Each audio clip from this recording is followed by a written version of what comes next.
Welcome. In this module, we're continuing a very important topic, what's the difference between the different types of assessments. And we took, in the last module, we looked at white box, gray box, and black box assessments, risk assessment, and threat assessment. And in this module, we'll talk about bug bounty and red team exercises. Now, bug bounty. What's a bug bounty program? A bug bounty is a type of technical security assessment that leverages crowdsourcing, the people who are out there, to find vulnerabilities in a system. The central concept is simple. Security testers, regardless of quality, have their own set of strengths, weaknesses, experiences, biases, capabilities, and preferences, and these combine to yield different findings for the same system when tested by different people. Now, in a bug bounty, this is best or most beneficial when you have done vulnerability assessments already and have already found the easy stuff. We've done all the basic stuff, basic activities. And bug bounties excel at finding issues not found using other methods. And it's quite common that Google and Amazon and eBay have bug bounty programs, and they invite all of these white hat ethical hackers to come and test and find vulnerabilities.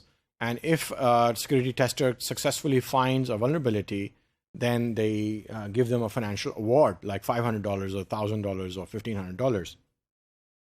Now, let's move on to red team assessments. What's a red team assessment? A red team, and here what I'd like to just give a brief background. Usually when there's military simulations and exercises going on, they have red team and a blue team. The red team is the hostile organization or the country or the enemy, and the blue team is the one which is carrying out the defense. So the red team attacks and the blue team actually defends.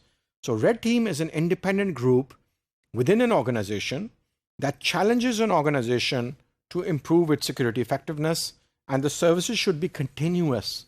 The red team should be continuous, doing this all the time, rather than just one point in time. It's best used when an organization has covered the basics of strong vulnerability management and has at least some capability to detect and respond to malicious or suspicious behavior in the environment. Note, as I have mentioned, the term red team is taken from military maneuvers, where a red team simulates attacks and a blue team takes evasive measures and defends against those attacks.